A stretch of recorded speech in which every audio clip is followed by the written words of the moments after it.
আসসালামু আলাইকুম my lovely viewers, সবাই কেমন আছেন?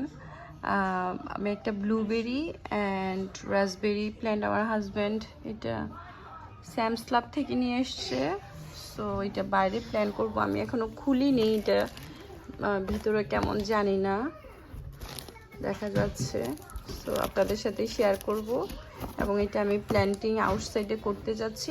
এটা কন্টিনিউয়ারও করা যাবে, আই থিঙ্ক এটা কন্টিনিউয়ারও করা যাবে অ্যান্ড এটা চাইলে পটের মধ্যেও করা, ইয়াতেও করা যাবে, মাটিতেও করা যাবে, মাটির সারফেসেও করা যাবে। এটা raspberry shortcake and blueberry pink icing. So এটা আপনাদের সাথে আমি শেয়ার করবো। অ্যান্ড আমি আমার এখানে সোফার পিছনে কিছু, এটা আমি ঘরে